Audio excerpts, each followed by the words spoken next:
Ajar kami ya Tuhan, berfirmanlah di tengah kami. Ampuni segala dosa dan kesalahan kami Tuhan. Perlayakan kami di hadapan-Mu, agar kami dapat mendengar suara yang datangnya hanya daripada Kristus, yang mengubah hati kami, pikiran kami, telinga kami, dikuduskan, agar kami dapat mengenal suara Allah kami, suara Gembala yang agung yang memanggil kami di dalam setiap kebenaran. Firman-Mu menjadi pelita dan menjadi terang bagi setiap jalan kami. Terima kasih Tuhan. Kami serahkan hati jiwa kami ke dalam tangan Tuhan, dan biarlah Tuhan yang beracara atas kami. Di dalam nama anak-Mu Tuhan Yesus Kristus yang memerintah bersama Bapa dalam persekutuan dengan Roh Kudus kini dan sepanjang masa, satu-satunya Allah yang benar. Kami berdoa, haleluya. Amin. Silakan duduk jemaat Tuhan. Shalom. Coba salam dulu kiri kanannya, katakan, saya senang sekali ketemu engkau. Apa kabar? Ya. Silakan duduk teman-teman pelayan altar, terima kasih. Ya. Selama 1 minggu ini kita akan belajar lagu ini ya Bapak Ibu, Oh Datanglah Immanuel. Karena apa? Jemaat Tuhan saya heran lebih tahu Santa Claus is coming to town. Yang datang bukan Santa Claus teman-teman lagi, berasa youth ya. Yang datang bukan Santa Claus, yang datang itu Immanuel. Ya, jadi kita datang, kita nyanyikan Oh Datanglah Immanuel selama minggu-minggu Advent ini. Puji Tuhan, kita memasuki minggu Advent yang pertama Bapak Ibu. Kenapa kira-kira kita penting untuk merayakan minggu Advent? Ya, kita sudah lihat mulai ada pohon terang ya kan. Tim dekor sudah mulai susun pohon walaupun lampu-lampunya belum ada. Jadi jangan berfoto dulu nanti Bapak Ibu, lampunya belum ada ya kan. Jadi kenapa sih kita penting untuk merayakan Minggu Advent? Kenapa penting bagi gereja Tuhan? Ya, karena seringkali saya mau katakan Bapak Ibu, pernah gak kita berpikir kalau kita itu kadang terlalu cepat untuk merayakan Natal? Karena selebrasi yang terlalu dini kadang membuat kita melewatkan makna dari apa yang sebenarnya kita rayakan ya. Jadi kita agak kehilangan esensinya. Jadi kita penting untuk merayakan Minggu Advent di mana kita menunggu ya. Sama seperti bangsa Israel menunggu penggenapan janji Tuhan. Saya percaya kita juga sebagai gereja Tuhan menunggu janji-janji Tuhan. Amin. Puji Tuhan. Mari kita buka kebenaran firman Allah yang terambil dari Yeremia 23 ayat 1 sampai 8. Oh, sudah ada mak tua ya. Selamat datang orang Siantar. Ya. Yeremia 23 ayat 1 sampai 8. Ya. Kita sepanjang bulan 4 minggu ya, karena ini bulan November, minggu depan sudah bulan Desember. Kita akan membahas salah satu janji Tuhan. Kalau Bapak Ibu sudah mendapatkan ayat kebenaran firman Tuhannya, mari kita sama-sama bangkit berdiri. Kita akan membacanya bersama-sama dengan perikop janji tentang tunas Daud yang adil. Ya, kita baca sama-sama, inilah firman Tuhan. 1, 2, 3. Celakalah para gembala yang membiarkan kambing domba gembalaanku hilang dan terserak. Demikianlah firman Tuhan. Sebab itu beginilah firman Tuhan, Allah Israel terhadap para gembala yang menggembalakan bangsaku. Kamu telah membiarkan kambing dombaku terserak dan tercerai-berai, dan kamu tidak menjaganya. Maka ketahuilah, aku akan membalaskan kepadamu perbuatan-perbuatan yang jahat. Demikian firman Tuhan.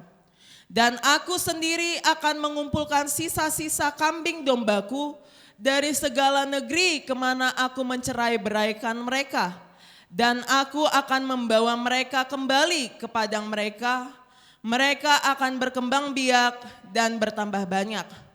Aku akan mengangkat atas mereka gembala-gembala yang akan menggembalakan mereka. Sehingga mereka tidak takut lagi, tidak terkejut dan tidak hilang seekor pun. Demikian firman Tuhan. Sesungguhnya waktunya akan datang, demikian firman Tuhan, bahwa aku akan menumbuhkan tunas adil bagi Daud.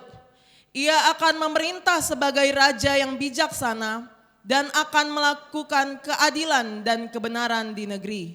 Dalam zamannya Yehuda akan dibebaskan dan Israel akan hidup dengan tentram, dan inilah namanya yang diberikan orang kepadanya, Tuhan keadilan kita. Sebab itu demikian firman Tuhan, sesungguhnya waktunya akan datang bahwa orang tidak lagi mengatakan, demi Tuhan yang hidup yang menuntun orang Israel keluar dari tanah Mesir, melainkan demi Tuhan yang hidup yang menuntun dan membawa pulang keturunan kaum Israel keluar dari tanah utara dan dari segala negeri kemana ia telah mencerai-beraikan mereka. Maka mereka akan tinggal di tanahnya sendiri. Amin. Inilah firman Tuhan. Dikatakan berbahagia yang membaca, merenungkan, terlebih melakukan kebenaran firman Tuhan dalam kehidupan sehari-hari. Amin. Silakan duduk. Bapak Ibu yang terkasih, kita memasuki Minggu Advent yang pertama. Tadi saya katakan kenapa penting kita perlu untuk memperingati Advent, supaya Bapak Ibu mengetahui betapa berharganya Natal.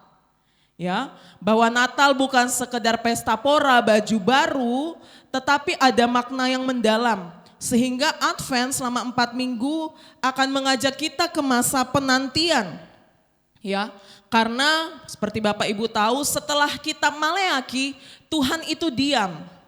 Bangsa Israel menderita selama kira-kira 400 tahun, Tuhan diam. Mereka berseru-seru, Tuhan tidak membangkitkan nabi satu orang pun. Ya, jadi di situ mereka merasa gelisah, mereka tinggal di dalam kegelapan, mereka seakan-akan tinggal di tengah ketidakpastian, dan yang mereka lakukan hanyalah menantikan janji Tuhan. Ya, selama 400 tahun Tuhan diam, dan kita akan membahas ini. Minggu yang pertama kita akan membahas tentang tunas Daud. Bapak Ibu tahu siapa sih Daud? Ya, kenal sama Daud? Raja Israel, ya, di mana Allah berjanji kepada Daud bahwa dia akan mengkokohkan kerajaan Daud selama-lamanya. Bahwa dari keturunannya yang akan mengokohkan kerajaan Daud selama-lamanya. Berarti berbicara tentang sosok keturunan raja, ya, posisi sebagai raja.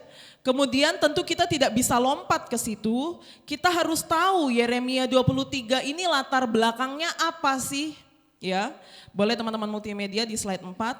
Bahwa di Yeremia 23 yang tadi kita baca, situasi politik dan nasionalnya itu zaman kekacauan, mulai menjelang pembuangan ke Babel.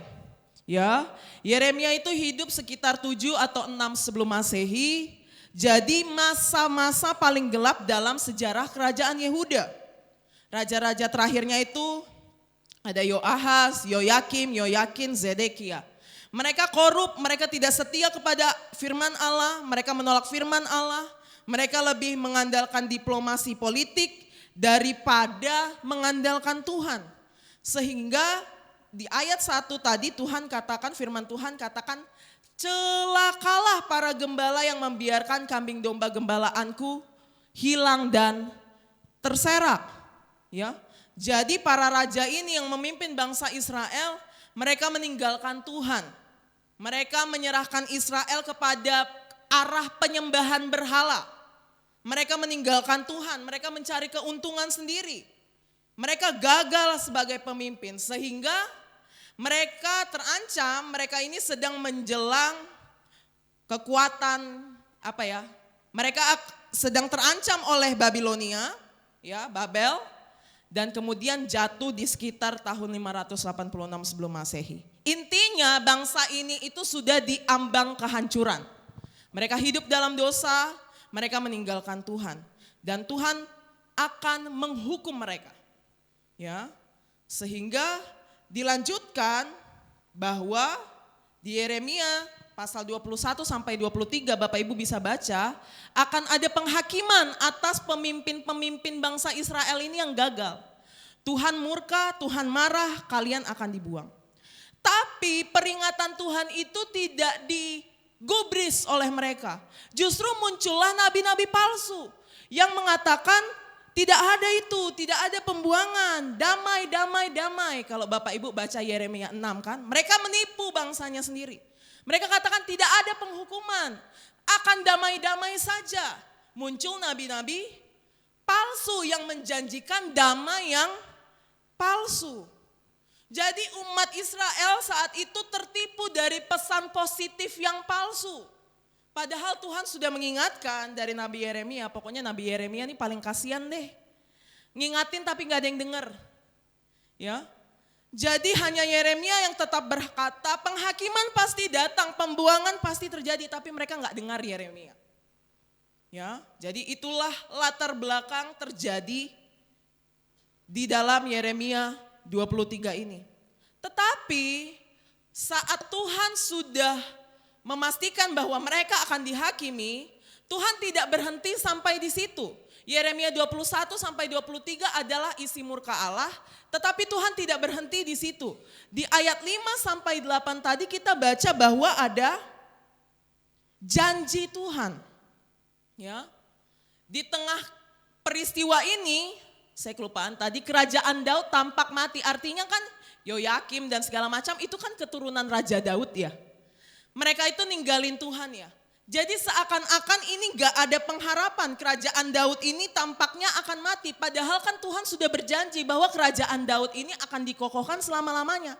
Tapi pada faktanya mereka meninggalkan Tuhan dan pasti nih kerajaan bakal bubar nih. Bakal mati nih. Garis keturunan Daud rusak nih ya. Raja-raja terakhir gagal memimpin bangsa Israel. Istana, semua bait Allah diruntuhkan. Secara manusiawi gak mungkin lagi nih kerajaan Daud tuh tinggal sejarah aja. Ya. Tetapi justru di tengah ketidakmungkinan bahwa kerajaan Daud akan bertahan selama-lamanya, justru di ayat 5 dikatakan bahwa, apa tadi di ayat 5? Sesungguhnya waktunya akan datang, demikian firman Tuhan, bahwa aku akan menumbuhkan tunas adil bagi Daud. Ini justru menunjukkan janji Tuhan, kesetiaan Tuhan terhadap janjinya bagi Daud bahwa kerajaannya akan tetap kokoh selama-lamanya. Walaupun pada saat itu di zaman Yeremia ini nampaknya udah mau bubar ini. Ya. Tetapi Tuhan menegaskan bahwa dia akan menumbuhkan tunas adil bagi Daud. Dan Tuhan berjanji akan ada pemulihan. Mereka akan pulang, mereka akan tinggal di tanahnya sendiri. Ya, kira-kira itulah latar belakang. Saya waktu mempersiapkan firman Tuhan, saya bilang, Tuhan, yang mana aja ini? Kayaknya tuh semuanya penting deh. Jadi Bapak Ibu harapannya minggu-minggu Advent ini, Bapak Ibu catat yang mana yang gak kita baca, ayat-ayatnya Bapak Ibu renungkan. Ya, ini inti latar belakangnya. Dan kemudian sekarang saya mau nanya kepada Bapak Ibu, dengan latar belakang seperti ini, situasi yang kacau, Tuhan akan menghukum mereka. Bapak Ibu masih fokus sama saya? Masih ya, puji Tuhan. Di tengah latar belakang bangsa Israel, dalam hal ini kerajaan Yehuda, di tengah kekacauan, tidak ada pengharapan, mereka meninggalkan Tuhan, mereka akan dihukum, mereka akan segera dibuang ke Babel, kerajaan mereka runtuh, tidak ada pengharapan bagi keturunan Daud.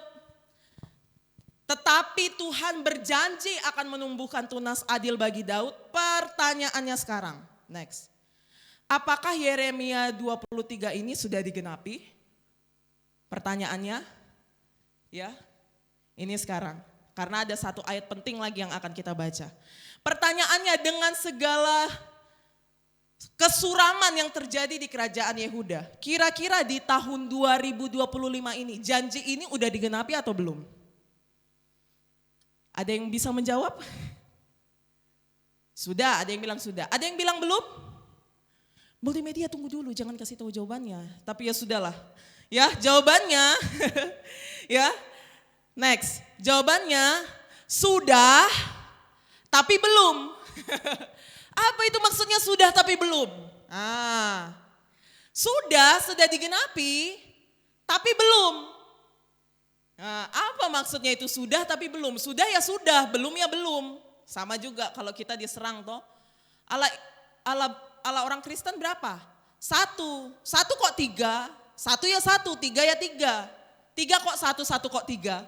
Kalau gitu kenapa sudah tapi belum? Ya, apa maksudnya sudah tapi belum? Next. Sudah digenapi, sedang digenapi, akan digenapi sepenuhnya. Itu terjadi dalam waktu yang bersamaan. Itulah keindahan Alkitab kita, itulah keindahan janji Tuhan. Sudah digenapi, sekarang sedang digenapi di tahun 2025, dan nanti akan digenapi sepenuhnya. Inilah gunanya minggu-minggu Advent. Supaya Bapak Ibu ngerti sudah digenapi, sedang digenapi, dan akan digenapi sepenuhnya. Ya, kita akan membahas apa, pertama yang kita akan bahas apa yang sudah digenapi. Ya, mari kita buka Matius 21 ayat 1 sampai 11. Ya, Matius 21 ayat 1 sampai dengan 11. Ini adalah peristiwa yang sangat terkenal, selalu dibacakan saat Advent dan juga sebelum Jumat Agung. Ketika Yesus dan murid-muridnya telah dekat Yerusalem dan tiba di Betfage yang terletak di Bukit Zaitun, Yesus menyuruh 2 orang muridnya dengan pesan, "Pergilah ke kampung yang di depanmu itu, dan di situ kamu akan segera menemukan seekor keledai betina tertambat dan anaknya ada dekatnya. Lepaskanlah keledai itu dan bawalah keduanya kepadaku. Dan jikalau ada orang menegur kamu, katakanlah, Tuhan memerlukannya. Ia akan segera mengembalikannya. Hal itu terjadi supaya genaplah firman yang disampaikan oleh Nabi. Katakanlah kepada putri Sion, lihat rajamu datang kepadamu. Ia lemah lembut dan mengendarai seekor keledai beban yang mudah. Maka pergilah murid-murid itu dan berbuat seperti yang ditugaskan Yesus kepada mereka. Mereka membawa keledai betina itu bersama anaknya lalu mengalasinya dengan pakaian mereka dan Yesus pun naik ke atasnya. Orang banyak yang sangat besar jumlahnya menghamparkan pakaiannya di jalan. Ada pula yang memotong ranting-ranting dari pohon-pohon dan menyebarkannya di jalan. Dan orang banyak yang berjalan di depan Yesus dan yang mengikutinya dari belakang berseru katanya, Hosana bagi anak Daud, diberkatilah dia yang datang dalam nama Tuhan. Hosana di tempat yang maha tinggi. Dan ketika ia masuk ke Yerusalem, gemparlah seluruh kota itu dan orang berkata, siapakah orang ini? Dan orang banyak itu menyahut, inilah Nabi Yesus dari Nazaret di Galilea. Nah, apa hubungannya nih Yeremia 23 dengan Matius 21? Bapak Ibu saya mau katakan Matius 21 ini sebenarnya kontroversial bagi orang-orang yang tahu hukum Taurat. Kenapa kontroversial? Karena Zakaria 9 ayat 9, next. Ada ayatnya begini. Bapak Ibu baca sama-sama, 1, 2, 3. Bersorak-soraklah dengan nyaring, hai putri Sion. Bersorak-sorailah, hai putri Yerusalem. Lihat, rajamu datang kepadamu. Ia adil dan jaya. Ia lemah lembut dan mengendarai seekor keledai. Seekor keledai beban yang mudah. Nah, saya ingat kalau nggak salah tahun lalu juga saya khotbahkan ayat ini. Ini tuh peristiwa yang sangat kontroversial karena apa? Dengan Tuhan Yesus memberikan detail kepada murid-muridnya, dia itu sebenarnya sedang menyatakan dirinya itu siapa? Paham? Ya. Kan tadi Bapak Ibu baca, kalau Tuhan suruh kamu lihat, kamu ambil ini, aku harus naik ini. Kalau ada yang bilang kamu mau pakai untuk apa, katakan Tuhanmu memerlukannya. Ya. Jadi dia sangat detail untuk memenuhi nubuatan yang ini. Ya. Jadi kalau kita sambungkan lagi ke Yeremia 23, next. Kalau kita sambungkan lagi ke ayat yang tadi kita baca, sesungguhnya waktunya akan datang, demikianlah firman Tuhan bahwa aku akan menumbuhkan tunas adil bagi Daud. Ia akan memerintah sebagai raja yang bijaksana dan akan melakukan keadilan dan kebenaran di negeri. Ya, Bapak Ibu perhatikan yang dari tadi saya garis bawahi. Rajamu datang. Kemudian yang ayat yang kita baca tadi di Zakaria rajamu datang, di Yeremia menuliskan menumbuhkan tunas adil bagi Daud, ia akan memerintah sebagai raja. Jadi, seperti yang saya katakan tadi, next, instruksi lengkap dari Tuhan Yesus kepada murid-muridnya sangatlah kontroversial. Sebab ia sedang menyatakan dirinya secara terang-terangan bahwa dialah raja yang dinantikan. Inilah indahnya Alkitab Bapak Ibu, yang nulis Yeremia sama yang nulis Zakaria itu beda. Tapi ngomongin hal yang sama. Paham ya? Jadi Tuhan Yesus sedang menyatakan saya rajanya. Saya yang kalian tunggu-tunggu. Saya tunas Daudnya. Ya. Jadi dia datang sebagai raja. Ini adalah suatu peristiwa beberapa hari sebelum dia mati loh Bapak Ibu. Ya, itu tuh kira-kira hari Minggu lah, makanya ada namanya Minggu Palma. Hari Jumat dia udah mati. Ya, jadi dia itu datang menyatakan saya rajanya, tapi dia itu datang bukan sebagai raja yang diekspektasikan manusia. Dengar saya Bapak Ibu, dia datang menyatakan dirinya sebagai raja, tapi bukan untuk politik. Permasalahannya saat itu bangsa Israel yang berseru-seru Hosana Hosana itu, mereka kira Yesus akan membebaskan mereka dari keadaan politik mereka saat itu. Saat itu mereka kenapa? Mereka sedang dijajah oleh Roma. Ya, mereka sedang dijajah dan mereka menantikan raja politik yang kuat, yang datang sebagai raja yang akan membebaskan mereka dari penjajahan itu. Orang yang berkarisma. Dan itu yang mereka tunggu. Tetapi dia datang bukan dengan kekuatan militer Bapak Ibu. Dia datang dengan rendah hati. Dia hanya datang dengan apa tadi yang dia naiki? Dia hanya datang dengan keledai. Bahkan saya juga ingat beberapa tahun lalu. Saya kasih tahu, saya tunjukin bahwa Salomo pun dilantik sebagai raja dengan naik kendaraan yang sama. Ya, dia sedang menyatakan dirinya adalah raja. Dia bukan datang dengan kekuatan militer, tetapi orang-orang berkata Hosana. Bapak Ibu tahu artinya Hosana? Hosana itu artinya itu selamatkanlah kami. Yang mereka pandang Yesus di situ sebagai tokoh politik. Ya. Mereka katakan Hosana, anak Daud. Dan memang Kristus adalah anak Daud, dia keturunan Daud toh. Mereka katakan selamatkanlah kami. Tetapi Yesus menggenapi dirinya adalah raja bukan dengan kekuatan militer, bukan mau nunjukin bahwa bangsa Israel adalah bangsa yang paling besar dan superior, tapi Hosana yang dia bikin apa? Next. Dia jadi raja dengan caranya mati. Dia datang ke Yerusalem disambut supaya mati. Ini caranya dia menjadi raja. Halo. Ini caranya dia menjadi raja. Jadi saat orang banyak itu berseru Hosana, saat mereka berseru selamatkanlah kami, dia memang melakukan hal yang mereka minta, selamatkanlah kami. Tetapi dengan cara mati di atas kayu salib. Inilah caranya dia menjadi raja. Walaupun ada toh tulisan di atas kepalanya Yesus, di atas salibnya. Inilah Yesus, raja orang Yahudi. Bagi orang-orang mungkin itu olokan. Tapi itu sebenarnya menunjukkan identitasnya. Dia sedang memenuhi, dia sebagai raja dengan caranya. Dia harus mati di atas kayu salib. Dia menjadi raja bukan untuk tokoh politik.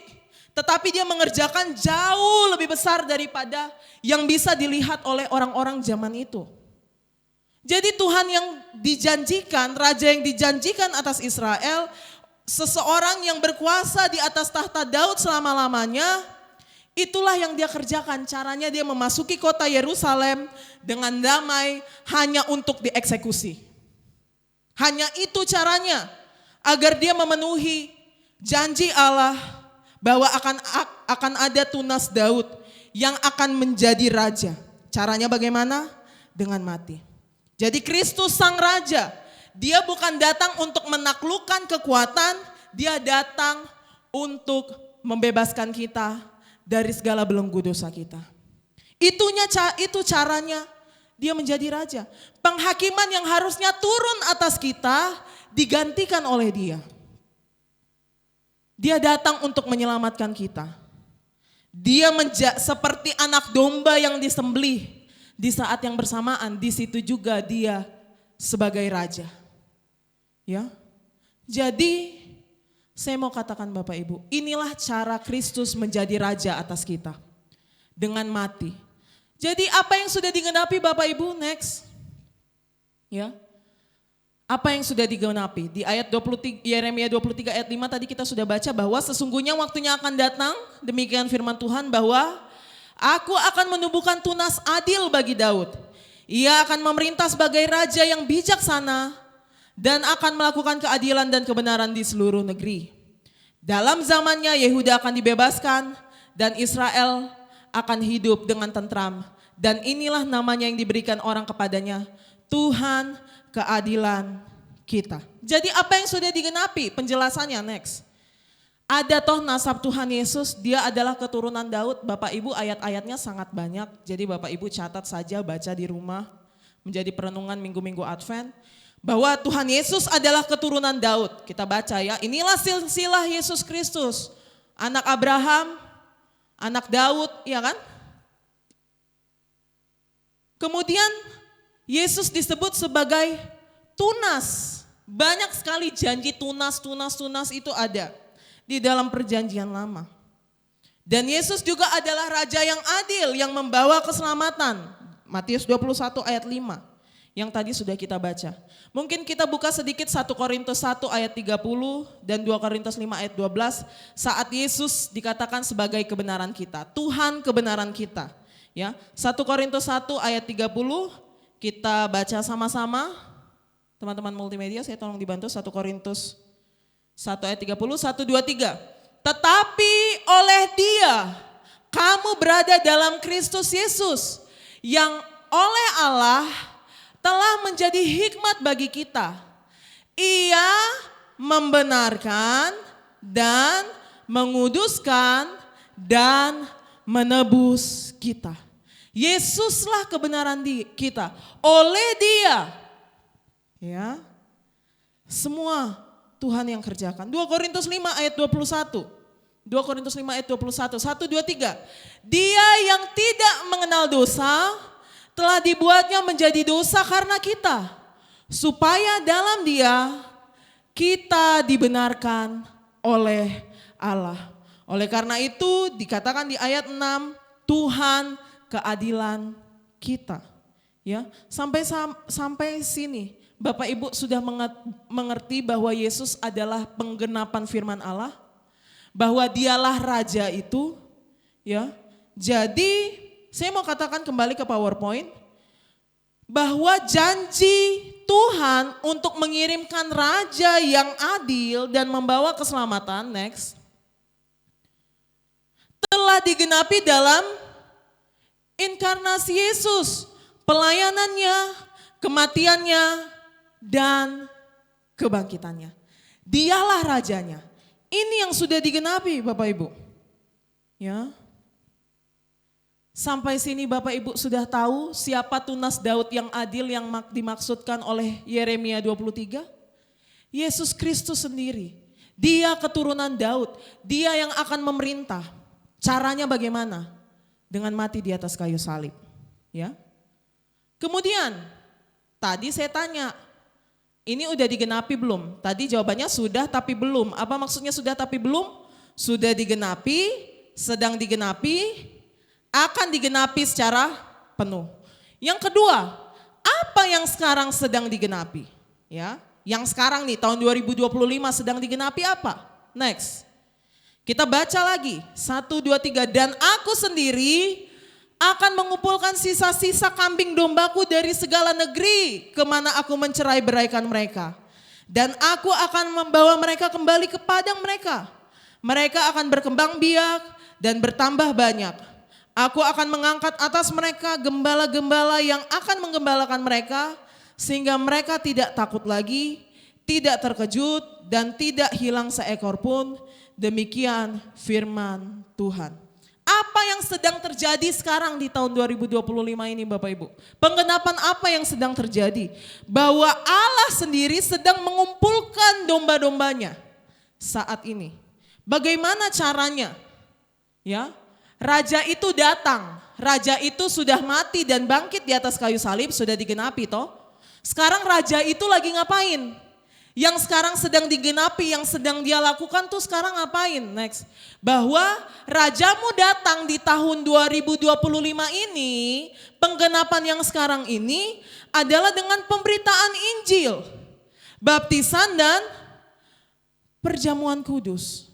Itu yang sedang dikerjakan raja kita sekarang. Sudah digenapi, dia sudah sebagai raja, mati dan bangkit di atas kayu salib, dimuliakan oleh Allah Bapa. Sekarang raja itu sedang duduk di tahtanya, ya. Dan apa yang dia kerja sekarang? Dia sedang mengumpulkan domba-dombanya. Ya. Bagaimana caranya dia mengumpulkan domba-dombanya? Pemberitaan Injil, baptisan dan perjamuan kudus. Keindahannya bahwa keselamatan itu bukan hanya untuk bangsa Israel secara darah, tapi dia benar-benar kumpulkan semua orang dari segala penjuru. Mengumpulkan gereja Tuhan. Jadi bagaimana rajanya datang sekarang saat pemberitaan Injil? Setiap kali Bapak Ibu datang ke gereja, Bapak Ibu itu sedang bertemu raja, yaitu Yesus Kristus sendiri.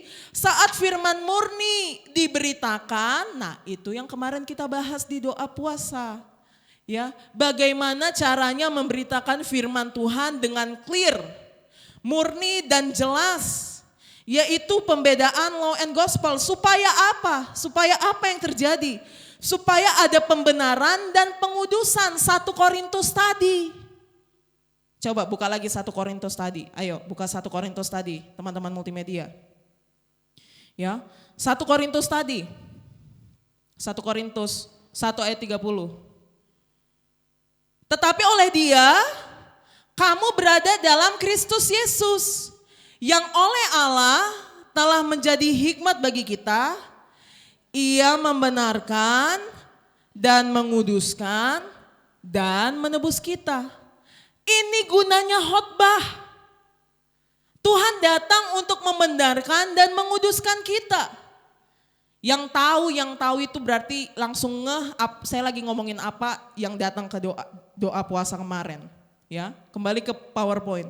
Jadi rajamu sekarang sedang digenapi. Apa yang dikerjakan oleh Tuhan kita sekarang, raja kita sekarang adalah saat firman yang murni diberitakan.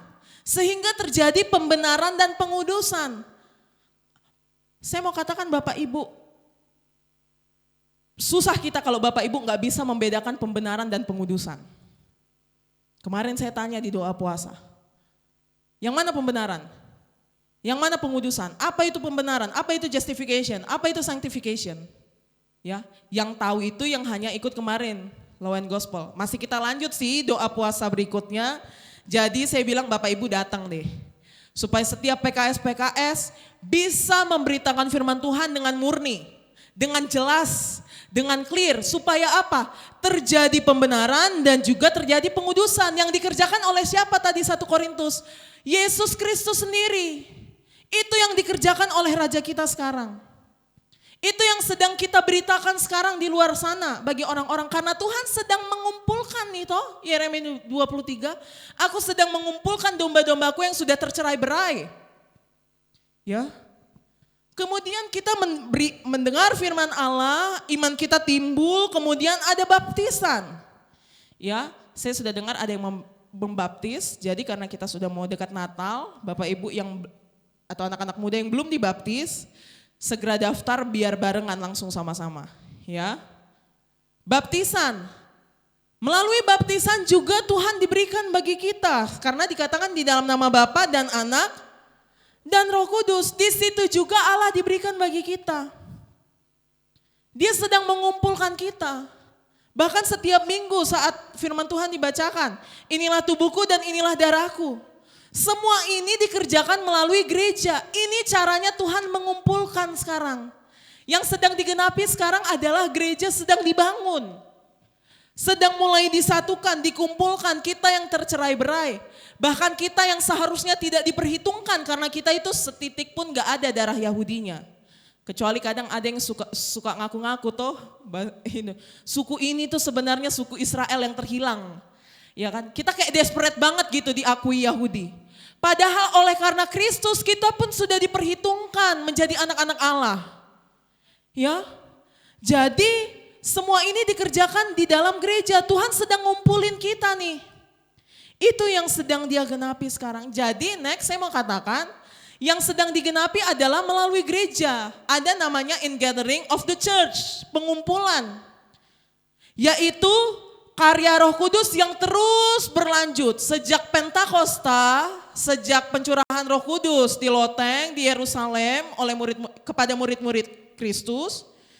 Karya Roh Kudus itu terus berlanjut sampai sekarang tahun 2025, sampai nanti Tuhan Yesus datang lagi. Gereja di seluruh dunia saat ini adalah penggenapan pengumpulan umat. Jadi sekarang Tuhan masih bekerja nih, masih lagi ngumpulin kita. Supaya setiap orang yang percaya kepadanya tidak binasa melainkan beroleh hidup yang kekal. Ya. Ada kelemahan kita ya Bapak Ibu, kita pikir apa yang kita bisa lihat itu lebih nyata, lebih benar daripada apa yang Tuhan janjikan. Ya. Firman Tuhan itu iya dan amin Bapak Ibu. Walaupun kita nggak bisa lihat, bukan berarti itu nggak benar. Ya. Firman Tuhan itu betul-betul berkuasa atas kita, iya dan amin. Jadi kita yang masih meragukan janji-janji Tuhan, apalagi di Petrus kan dikatakan mana itu katanya Tuhan mau datang, kok nggak datang-datang. Pada faktanya Tuhan lagi bekerja, lagi ngumpulin nih kita semua. Inilah gunanya Advent, mengingatkan Bapak Ibu kepada janji-janji Tuhan yang pasti akan terjadi. Yang sudah terjadi, sedang terjadi, dan akan terjadi. Walaupun Bapak Ibu nggak lihat, bukan berarti itu nggak benar. Ya, apa yang dikatakan firman Tuhan, iya dan amin. Jadi kita sedang dikumpulkan. Ya. Jadi kita nggak lebih canggih daripada rasul-rasul Bapak Ibu. Mari kita belajar untuk tunduk kepada firman Allah. Bagaimana saat gereja memberitakan firman, saat gereja membaptismu, saat gereja memberikan tubuh dan darah Tuhan, itu cara Kristus menghampirimu. Rajamu datang kepadamu. Walaupun kamu gak lihat wujud Tuhan Yesus datang pakai keledai, tetapi dia sama realnya dengan yang dia kerjakan sekarang. Walaupun kita gak bisa lihat sekarang, tetapi kita tahu itu nyata dan terjadi. Bahwa Tuhan terus memanggil kita. Ya. Jadi katakan kepada dirimu sendiri, saya diberikan kasih karunia oleh Allah. Saya selalu bertemu dengan Raja yang hidup. Ya. Kemudian, ini yang sedang digenapi, yang sedang sekarang terjadi. Rajamu datang kepadamu. Tadi mereka lihat perempuan-perempuan, ya kan? Orang-orang yang bersorak-sorak di Yerusalem. Mereka melihat Yesus yang real, Mesias yang real. Naik keledai, kita juga bertemu Raja yang real.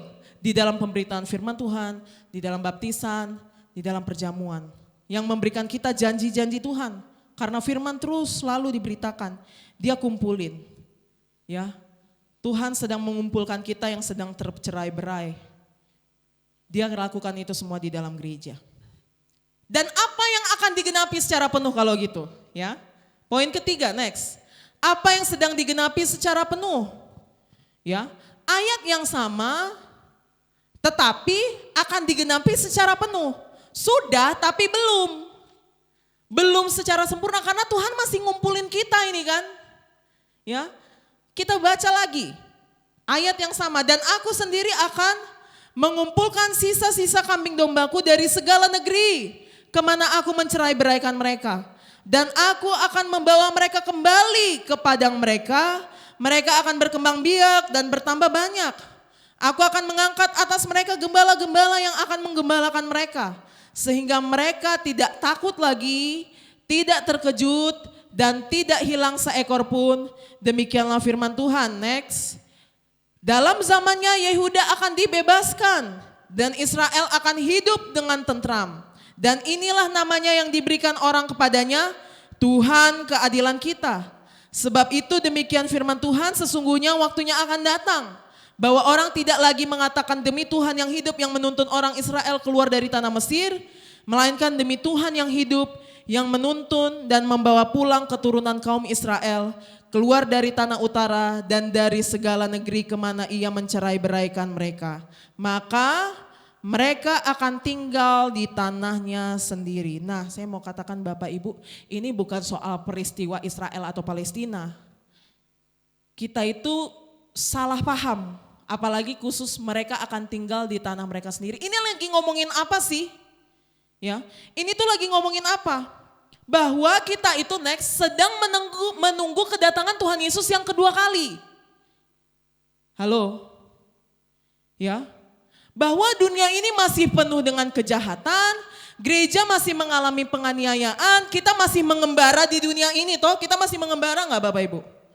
Kita masih mengembara di dunia ini dan Israel maksudnya di sini apa? Gereja Tuhan bukan secara darah Yahudi, tetapi orang yang berdarah Yahudi dan non-Yahudi yang percaya kepada Kristus, saya garis bawahi, yang percaya kepada Kristus yaitu gereja Tuhan belum hidup aman seperti gambaran eskatologis itu apa Bapak Ibu? Kedatangan Tuhan. Ya. Masa nanti, langit baru dan bumi yang baru. Jadi ini akan terjadi saat Kristus datang kembali. Menyatakan dirinya secara terang-terangan. Saat segala kejahatan dihancurkan. Saat umat Allah tinggal dalam damai yang kekal. Itu penutupnya tuh Wahyu 21 dan Wahyu 22. Itulah maksudnya. Ya. Jadi bukan secara politik sekarang. Enggak, Tuhan enggak lagi ngomongin politik di sini. Ya, justru kita harus selalu berdoa bagi Israel dan Palestina, semua orang, semua bangsa di dunia ini supaya mereka bertobat dan mengenal Kristus. Itu aja. Bukan perkara rebutan tanah Bapak Ibu, jujur. Tetapi supaya semua orang percaya kepada Kristus dan kita akan mengalami langit baru dan bumi yang baru. Tempat tinggal yang baru yang diperbaharui oleh Allah sendiri. Ciptaan baru, ya, karena bumi ini masih di dalam natur setelah kejatuhan dalam dosa. Tetapi saat Kristus sudah datang kembali, peristiwa Wahyu 21 dan Wahyu 22, itulah penggenapan secara penuh. Benar-benar penuh, tidak ada lagi janji Tuhan yang masih kita tunggu-tunggu. Ya, karena penggenapan secara penuh adalah saat Tuhan Yesus datang kali kedua. Jadi saya mau katakan Bapak Ibu, Minggu Advent bukan perkara denominasi. Minggu Advent itu terus mengajarkan kita bahwa Tuhan sudah mengenapi janjinya, Tuhan sedang mengenapi janjinya, dan Tuhan akan mengenapi janjinya secara penuh. Tuhan sudah lahir, dia itu yang akan kita rayakan saat Natal, dia sudah menjalankan pelayanannya, dia hidup secara sempurna, dia mati, dia bangkit, dia naik ke surga, itu semua udah terpenuhi. Di situ kita bahas Advent, tapi nggak sampai di situ. Kita masih nunggu lagi, nunggu dia datang lagi. Jadi sebenarnya sekarang pun kita masih masa Advent, masih masa menunggu. Sebagaimana bangsa Israel menunggu Mesiasnya, tapi saat Mesiasnya datang mereka tolak, ya kan? Demikian juga kita sedang menunggu Tuhan Yesus untuk datang sebagai Raja. Ya, jadi setidak-tidaknya saya bisa rangkum caranya begini Bapak Ibu. Next, cara merangkumnya bagaimana? Agak kecil, tapi ini semua penting soalnya. Fotolah dan bacalah dan renungkanlah dan catatlah. Ya, di foto tapi dibaca lagi Bapak Ibu. Ya, penyakit saya juga dulu waktu kuliah, aduh malas catat foto aja. Percayalah sampai ujian itu fotonya nggak akan saya baca, ya kan? Jadi Kristus siapa? Sang Raja. Rajanya siapa tadi yang dijanjikan oleh Tuhan? Siapa rajanya? Yesus tidak datang untuk menaklukkan dengan kekuatan. dengan langsung ngabisin Roma saat itu. Justru ia datang untuk menerima murka Allah. Di mana? Di atas kayu salib. Dia datang ke dunia untuk menerima murka Allah. Menggantikan kita untuk menjadi pengganti kita yang kudus, ya kan? Korban yang kudus karena kita semua cacat. Hanya dia yang kudus. Dia datang untuk memenangkan kita, untuk menyelamatkan kita dengan menderita. Pergi seperti anak domba ke pembantaian. Pada hari ketiga dia bangkit, mengalahkan maut. Dia terbukti taat dan murni dan dia dipermuliakan oleh Bapa. Saat dia berdoa, Tuhan jika engkau berkenan, lakukanlah cawan ini, tapi bukan kehendakku melainkan kehendakmu. Tuhan hanya memberikan, Allah Bapa berkenan memutuskan bahwa Kristus harus mati. Ya, untuk menggantikan kita, untuk menerima murka Allah. Terbukti dia taat, terbukti dia kudus, terbukti dia mengerjakan hukum Taurat dengan sempurna dan dia dipermuliakan oleh Bapa. Sekarang dia duduk sebagai raja, duduk di sebelah kanan Allah Bapa. Ya.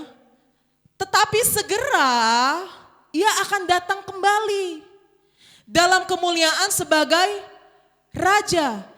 Dan ia akan menghakimi baik yang hidup maupun yang sudah mati. Pada waktu itu setiap lutut akan bertelut dan setiap lidah mengaku bahwa Yesus adalah Raja dan Tuhan. Paham? Sudah tahu kronologinya? Sudah tapi belum? Ya, sudah, sedang dan akan.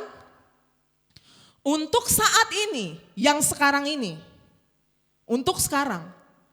Ya toh, karena masih banyak nih orang yang belum tahu, yang belum mengakui Tuhan Yesus sebagai Tuhan. Untuk saat ini dia datang dalam kasih karunia dan diterima dengan iman. Dia menawarkan keselamatan, kedamaian. Dia datang dengan lemah lembut dan rendah hati. Namun dengan cara yang penuh kuasa bagi mereka yang percaya kepadanya. Jadi sudah, sedang, akan. Berarti yang sudah apa? Dia sudah naik sebagai raja, dia sudah menjalani kehidupannya, sudah taat, mati, bangkit, sudah dipermuliakan oleh Bapa. Sekarang dia lagi duduk di atas tahtanya, sekaligus mendatangi kita melalui iman. Ya, engkau yang percaya Yesus Kristus sebagai Tuhan dan Raja, dia datang terus kepadamu melalui firman. Ya, kemudian nanti dia akan menyatakan dirinya, semua mata akan lihat, semua lidah akan mengaku Yesus Tuhan Raja. Itu nanti. Ya. Dia tetap raja. Walaupun sekarang kita belum lihat, tapi pasti nanti kita lihat. Apakah sekarang kita lihat? Kita hanya melalui iman. Dulu, sekarang, akan. Ya. Jadi Tuhan kerjanya terus kan? Sempurna enggak kerjanya? Sempurna, dia enggak diam-diam aja. Ya, aduh agak kasihan ini memang ini ya, Dr. Melvai, kasihan kali lah hidupmu. Enggak, dia terus datang kepada kita, menolong kita, menjadi raja atas kita. Amin. Jadi saya mau katakan Bapak Ibu, ingat ini ya, Kristus sebagai raja ya. Ini yang dia kerjakan dulu, sekarang, dan akan datang dia akan ngerjain ini sebagai raja. Next. Jadi saya mau katakan Bapak Ibu, dalam masa Advent. Ya, mari kita baca sama-sama, 1, 2, 3. Advent selalu membawa kita pada sebuah kenyataan. Kita menantikan dia yang sudah datang, sedang datang, dan akan datang kembali.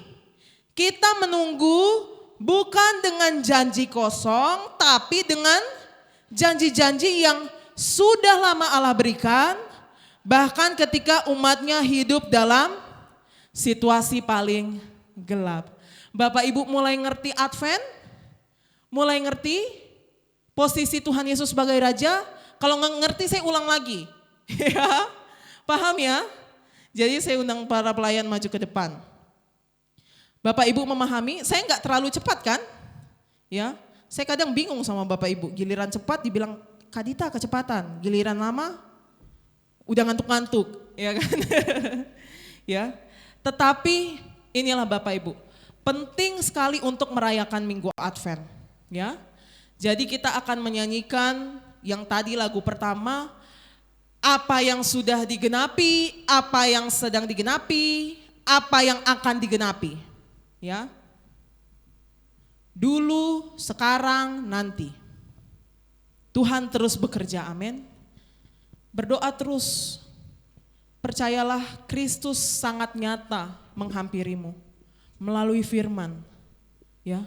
Dia terus menghampirimu.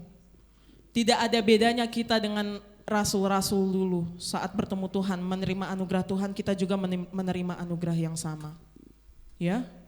Mari saya mengajak Bapak Ibu, ya, walaupun hari mulai tanggal, saya nggak tahu tanggal 1 ada yang ngerayain Natal nggak ya, kayaknya tanggal merah nih di Papua, entah mulai tanggal 2, 3, 4, 5, Natal aja terus ya kan, Natal aja terus. Makanya saya sudah share di sosial media bahwa seringkali selebrasi yang terlalu cepat justru membuat kita kehilangan maknanya. Ya udah, kita jadi mikirnya kalau Natal ini saya pakai baju merah, Natal besoknya saya pakai baju emas, Natal besoknya saya pakai baju putih, Natal besoknya saya pakai baju ungu. Oh, pokoknya itu aja yang kita pikirkan.